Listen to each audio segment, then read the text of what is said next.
अस्सलाम वालेकुम जी, कैसे हैं आप सब। मैं ठीक, शुक्र अल्हम्दुलिल्लाह। दुआ करती हूँ आप भी माशाल्लाह ठीक ठाक रहें, खुश रहें। चलें जी, बिस्मिल्लाह करते हैं। सहरी का वक्त हुआ चाहता है नाजरीन नाजरीन वक्त हुआ चाहता है। मैं क्या ਜਿਹੜੇ ਮੀਆਂ ਨੂੰ याद करते नाजरीन नाजरीन तो उन्होंने याद कर लवां, मैं ही कर लवां याद, उन्होंने पता नहीं करना है कि नहीं करना।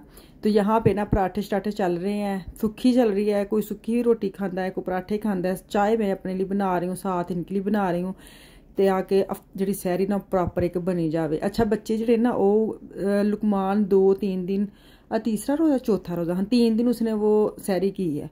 आज उसकी रोटी नहीं बननी, आज उसने पानी पीना है। वो कह रहा है मुझे ना वो, क्योंकि उसको आदत नहीं है सुबह सुबह उठते ही नाश्ता करने की। तो आज वो कह रहा था मैं सिर्फ पानी पीऊँगा, नमाज़ पढ़ूँगा, सो जाऊँगा, मेरी आप रोटी ना बनाना। मैंने कहा चलो ठीक है, सारा दिन होंगे तो बच्चे लिए औखा है, पर वो कहना है कि मैं ज़्यादा तंग होता हूँ सुबह सहरी करके ना।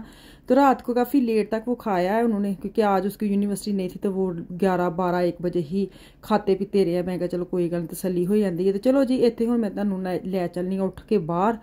असी अज बच्चे साढ़े दोवें घर ने, क्योंकि इन दोनों के स्कूल में ना हो रहे हैं जैसे होते नहीं है अभी ठोड़ के पेपर होते हैं, जैसे 12वीं के पेपर कह लो होंगे या 10वीं के बोर्ड के पेपर होंगे ने, इस टाइप के। बाकी क्लासा ने छुट्टी कराई है ताकि बच्चे खामोशी च ना पेपर हल कर सकन। अफान साहब जो है ना वो फुटबॉल खेलने गया, आफिया बाजी हमारे साथ जा रही है, मिशाल भी जो है ना वो स्कूल है, लुकमान अपने काम पे लगा हुआ है। तो ये अकेली घर में थी, मैंने जाना था ना को। मैंने कहा चलो कुछ पकाने के लिए कोई आइडियाज़ लेके आती हूँ मार्केट से।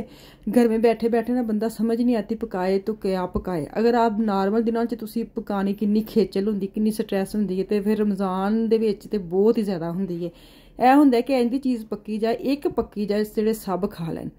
लेकिन ਹੁਣ ਚੱਲਨੇ ਆ ਉੱਥੇ ਜਾ ਕੇ ਸੋਚਨੇ ਆ, सोच विचार करने आ, अपनी आवाम लैके चलनी आ नाल कि उत्थे जाके मेरा साथ देन। तो साथ घट देना तो खपाना बहुत आवे। उत्थे जाके जो मेरा दिमाग च आइडिया होंदा भी टाटू छाड़ते ने। तो खैर फौजां अगे लग गई ने, असी पिछे आ, कमांडो पिछे ने। तो हिसाब लाओ कमांडो अगे होंदे ने, फौजां पिछे होंदियां ने, असी पिछे आ, फौजां साडियां अगे ने।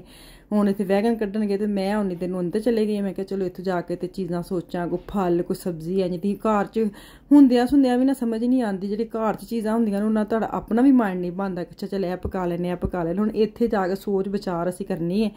ਕਬੀਨਾ ਬਿਠਾਉਣ ਲੱਗੇ ਸਬਜ਼ੀ ਵਾਲੀ ਦੁਕਾਨ 'ਤੇ ਕਬੀਨਾ ਲੈ ਕੇ ਚੱਲਣੀ ਹੈ। ਕਬੀਨਾ ਬਿਠਾਵਾਂਗੀ ਫਿਰ ਫੈਸਲਾ ਕਰਾਂਗੀ ਕਿ ਅੱਜ ਕੀ ਪਕਾਉਣਾ ਤੇ ਕੱਲ੍ਹ ਕੀ ਪਕਾਉਣਾ ਵੇ। ਤੇ ਕਬੀਨਾ ਕੋਲ ਵੇਖੋ 2 ਹੀ ਕਬੀਨਾ ਦੇ ਮੈਂਬਰ ਨੇ ਖਾਸ, ਬਾਕੀ ਤੇ ਜਿਹੜੇ ਨਾ ਉਹ मैं ਹੁਣ 45 ਫਾਰਮ ਵਾਲੇ ਲੈ ਕੇ ਆਈ ਹਾਂ। 47 ਫਾਰਮ ਵਾਲੇ ਕਾਰ ਨੇ ਮਜ਼ਾਕ ਕਰਨ ਦੇ ਆ, ਛੱਡੋ ਪੂਰੇ ਪੋਲੀਟਿਕਸ ਨੂੰ ਕੀ। बहरहाल ਇੱਥੇ ਨਾ ग्रेप्स ਲੈਣ ਦੀਆਂ 2 किस्म ਦੇ, जो ब्लैक वाले ਆ वो मिशाल खाती हैं, वाइट वाली आफिया खाती है।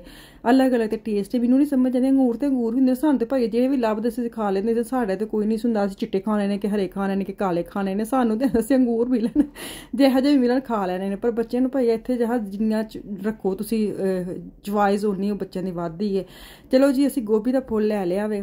ਹੁਣ ਇਸ ਫੁੱਲ ਨਾਲ ਅਸੀਂ ਕੀ ਕਰਨੇ ਆ ਉਹ ਅਸੀਂ ਬਾਅਦ 'ਚ ਸੋਚਦੇ ਹਾਂ। ਫਿਲਹਾਲ ਸਾਨੂੰ ਇਹ ਬਰੋਕਲੀ ਦਾ ਵੀ ਫੁੱਲ ਚੁੱਕਿਆ ਜਾਵੇ ਤਾਂ ਕਿ ਅਸੀਂ ਰਾਤ ਨੂੰ ਬਣਾਈਏ ਤੇ ਸੁਬਾਹ ਅਸੀਂ ਇਹਦੇ ਪਰਾਂਠੇ ਖਾਈਏ ਸਾਗ ਨਾਲ। ਪਹਿਲੇ ਰੋਜ਼ ਸਾਗ ਨਾਲ ਖਾਧਾ ਸੀ, ਸਹੀ ਗੱਲ ਹੈ, ਤੇ ਬੜਾ ਹੀ ਮਜ਼ਾ ਆਇਆ ਸੀ। ਮੈਂ ਕਿਹਾ ਹੁਣ ਫਿਰ ਸਾਗ ਬਣਾ ਲਓ ਨਾ, ਸੁੱਕੀ ਸਬਜ਼ੀ ਬਣਾ ਕੇ ਰੱਖ ਲਓ ਤੇ ਫਿਰ ਤੁਸੀਂ ਆਰਾਮ ਦੇ ਨਾਲ ਕਰ ਲੈਂਦੇ ਸਹਿਰੀ ਨਾ। ਚਲੋ ਜੀ ਇੱਥੇ ਹੁਣ ਦਹੀਂ ਵਗੈਰਾ ਅਸੀਂ ਲੱਭਣ ਦੇ ਆ, ਕਿਉਂਕਿ ਇਹ ਮੇਰੇ ਮੀਆਂ ਨਾ ਇਹਨਾਂ ਨੂੰ ਸੁਬਾਹ ਸਹਿਰੀ ਖਾ ਕੇ ਨਾ ਥੋੜਾ ਜਿਹਾ ਜਲਨ ਜਿਹੀ ਫੀਲ ਹੁੰਦੀ ਹੈ। ਇਹਨਾਂ ਨੇ ਮੈਨੂੰ ਲੱਸੀ ਬਹੁਤ ਘੱਟ ਪੀਂਦੇ ਨੇ ਤੇ ਇਹਨਾਂ ਤੇ ਖਾਸ ਦਹੀਂ ਹੈ, ਲੈਕਟੋਜ਼ੇ ਦਹੀਂ। ਇਹਨਾਂ ਨੂੰ ਥੋੜਾ ਜਿਹਾ ਪੇਟ ਦਾ ਇਸ਼ੂ ਹੈ ਤੇ ਉਹ ਲੈਕਟੋਜ਼ੇ ਦਹੀਂ, ਲੈਕਟੋਜ਼ੇ ਦੁੱਧ ਉਹ ਲੈਣ ਆਏ ਆ ਤਾਂ ਕਿ ਨਾਲ ਲੱਸੀ ਜਿਹੜੀ ਨਾ ਈਜ਼ੀ ਫੀਜ਼ੀ ਬਣਾਉਣ ਅਗਰ ਤੋਂ ਪੀਣ ਵੀ, ਕਿਉਂਕਿ ਦੂਜੀ ਲੱਸੀ ਪੀ ਲੈਂਦੇ ਲੇਕਿਨ ਥੋੜੀ ਗੜਬੜ ਕਰ ਜਾਂਦੀ ਬਾਅਦ 'ਚ ਇਹਨਾਂ ਨੂੰ। गड़बड़ का मामला है ना, बस ये है। हम सीधे सीधे लोग नहीं, असी वल वलेवे वाले लोग नहीं, असी सीधे सीधे तुर नहीं सकते। असी जिहड़ी चीज़ खानी ना साफ सुथरी सानू नहीं हजम होंदी, सानू डिंगी भड़िंगी चीज़ हजम होंदी है। चलो जी ब्रोकली भी लै ली इत्थे, हुण वापस आई हाँ पालक लब्भन नहीं आ, पालक मैं लै ली, कोई मिक्स सब्जियों का पैकेट उठा लूँ। हुंदा ना बंदे इंदी चीज़ां रख ले फ्रीज़र विच ना तो आइडिया आंदे रहिंदे ने। हुण सब्जी लै ली, मैं कहा चलो किसी दिन पास्ता बनाना होएगा या केली सब्जी या चिकन वगैरह बनाना होएगा वो ले जाती हूँ। ਇੰਦੀਆਂ ਛੋਟੀਆਂ ਮੋਟੀਆਂ ਚੀਜ਼ਾਂ ਲੈ ਲਈਆਂ ਨੇ। ਹੁਣ ਘਰ ਚੱਲਨੇ ਆ, 2 ਛਾਪਰ ਬਣ ਗਏ, ਥੋੜ੍ਹੀਆਂ ਚੀਜ਼ਾਂ ਕਰਦੀਆਂ ਨਾ 2 ਪੈਕਟ ਬਣ ਗਏ ਨੇ। ਦੋਵੇਂ ਮੇਰੇ ਮੀਆਂ ਰੋਜ਼ੇ ਦੇ ਵਿੱਚ ਲੈ ਕੇ ਜਾਂਦੇ। ਬਥੇਰਾ ਕਿਹਾ ਵੇ ਕਿ ਮੈਨੂੰ ਫੜਾ ਦਿਓ ਛਾਪਰ, ਪਰ नहीं, अच्छे बच्चे बनना है, अच्छे खामद की निशानी है कि आपसे वो चीज़ें नहीं उठवाता। मेरे मियाँ की आदत है जितना मर्जी ग्रोसरी लेके आऊँ ना, वो कहते मैं ले जाता हूँ, मैं ले जाता हूँ, या बच्चे ले जाएंगे नहीं चुकन देंगे। खैर इतने जलमी का तो की कहते मुल्तान का लगा सी मैच, तो मैं फुल जलमी वाली सा ਤੇ ਜਿੱਦਣ ਮੈਂ ਹਾਂ ਉਹ ਹਾਰ ਜਾਂਦਾ ਹੈ, ਪਤਾ ਨਹੀਂ ਹੈ ਕੀ ਗੱਲ ਹੈ। ਖੈਰ ਵੇਖੋ ਅੱਗੇ ਇੱਕ ਹੋਰ ਚਾਂਸ ਹੈ, ਇਨਸ਼ਾਅੱਲਾ ਜਿੱਤ ਜਾਏਗਾ, ਫਿਕਰ ਨਾ ਕਰੋ। ਤੇ रेनबोस मैं बाहर काट लेने, यही सोचा सी कि मैं बनानी है सब्जी आलू गोभी इनके लिए। रेनबोस जो है ना वो सारे बच्चे खा लेंगे। नाल मैं बनावांगी बरोचने ताकि मेज़ ते चीज़ां बच्चे दी मर्जी ते भी हो जान, साडी मर्जी दे भी हो जान। प्रेशर ला के ना मैं की करनी, आलू गोभी कट के ना बरीक बरीक गोभी कटनी है, तुहानूं बाद फेनी ना पवे। मैनूं ना खड़ी खड़ी गोभी भी नहीं पसंद, बहुत ही हलवा भी नहीं पसंद, दरमियानी जी पसंद है। मैं प्रेशर च ना नमक मिर्च हल्दी अदरक लहसुन का पेस्ट और टमाटर, प्याज मैं कोई नहीं गोभी में डालती। हाफ कप मैंने गिलास पानी का डालो, प्रेशर लगाया 4 से 5 इंच तड़ी प्रेशर की आवाज़ निकले, तुसी प्रेशर की आवाज़ उठा करके बंद कर देना ताकि गोभी जी ना बाद तुसी ये विच खुले बर्तन में रखो ताकि भुनन लगी आसानी हो। तो कोई गोभी जी ना हलवा भी नहीं बनती ते की कहते हैं भुन भी बड़ी सोहनी जाती। इत्थे पावांगी हरियां मिर्चां, गोभी हो जाएगी साड़ी डन। थोड़ी जी ना मैं ये ना ਉਹ ਕੀ ਕਹਿੰਦੇ ਨੇ ਅਜਵਾਇਨ ਜ਼ਰੂਰ ਪਾਣੀ ਆ, ਸੁੱਕੀ ਮੇਥੀ ਪਾਣੀ। ਅਜਵਾਇਨ ਤੁਸੀਂ ਪਾ ਲਓ ਗੋਭੀ ਵਿੱਚ, ਇੱਕ ਤੇ ਹਾਜ਼ਮੇਦਾਰ ਹੋ ਜਾਂਦੀ, ਦੂਸਰਾ ਤੇ ਟੇਸਟ ਬੜਾ ਮਜ਼ੇਦਾਰ ਬਣ ਜਾਂਦਾ। ਸੁੱਕੀ ਮੇਥੀ ਜਰਾ ਵਾਵਾ ਸਾਰੇ ਪਾ ਲੈਣੀ ਹੈ।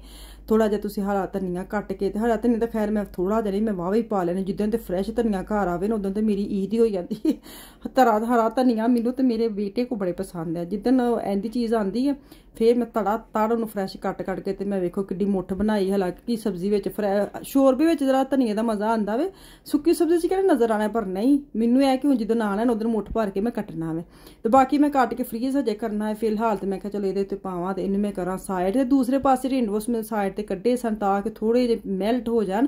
ਉਹਨਾਂ ਨੂੰ ਮੈਂ ਛੁਰੀ ਨਾਲ ਲਾਏ ਨੇ ਵਿਚਕਾਰੋਂ ਕੱਟ। ਤੇ ਮੈਂ ਬਰੋਚਨਾ ਦਾ ਇੱਕ ਪੈਕਟ ਰੱਖਿਆ ਸੀ, ਉਹ ਮੈਂ ਪਾਵੇ ਟਰੇ ਵਿੱਚ ਤੇ ਮੈਂ ਡਾਇਰੈਕਟ ਪਾ ਦਿੱਤਾ ਓਵਲ। 6 ਵੱਜ ਗਏ ਨੇ, 6:34 ਮਿੰਟ ਸਾਡਾ ਰੋਜ਼ਾ ਖੁੱਲਣਾ ਵੇ। ਤੇ ਮੈਨੂੰ ਐਸੇ ਇਹਨੂੰ 15 ਤੋਂ 20 ਮਿੰਟ 10 ਮਿੰਟ ਤੇ ਖੈਰ ਬਰੋਚਨਾ ਨੂੰ ਲੱਗਣੇ ਨੇ।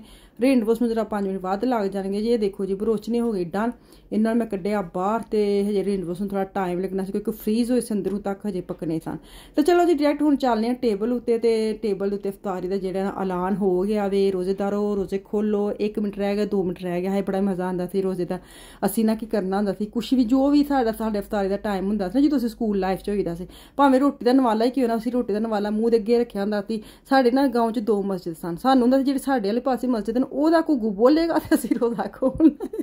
ਦੂਸਰੀ ਮਸਜਿਦ 'ਚ ਨਾ ਅਜ਼ਾਨ ਵੀ ਹੋ ਜਾਂਦੀ ਸੀ ਤੇ ਰੋਜ਼ਾ ਖੋਲ੍ਹ ਜਾਂਦੀ ਸੀ। ਮੇਰੀ ਅੰਮੀ ਅੱਬੂ ਨੇ ਬੜਾ ਕਹਿਣਾ, ਕੁੜੀਓ ਰੋਜ਼ਾ ਖੋਲ੍ਹੋ, ਅਜ਼ਾਨ ਤੇ ਅਜ਼ਾਨ ਹੀ ਨਾ। ਨਹੀਂ, ਅਸੀਂ ਮੂੰਹ ਅੱਗੇ ਹੱਥ ਨਵਾਲਾ ਰੱਖ ਕੇ ਬਹਿ ਰਹਿਣਾ। ਜਦੋਂ ਸਾਡੀ ਮਸਜਿਦ 'ਚ ਬਾਬੇ ਨੇ ਕੂਣਾ ਹੋਵੇ ਨਾ ਉਦੋਂ ਅਸੀਂ ਰੋਜ਼ਾ ਖੋਲ੍ਹਣਾ। ਅੰਮੀ ਹੋਰਾਂ ਨੇ ਕਹਿਣਾ, ਉਹਨਾਂ ਨੇ ਮੌਲਵੀਆਂ ਨੇ ਰੋਜ਼ਾ ਖੋਲ੍ਹ ਕੇ ਫਿਰ ਤੁਹਾਨੂੰ ਕਹਿਣਾ ਰੋਜ਼ਾ ਖੋਲ੍ਹ ਲਓ, ਤੁਸੀਂ ਬਹਿ ਰਹਿੰਦੀਆਂ ਵੋ।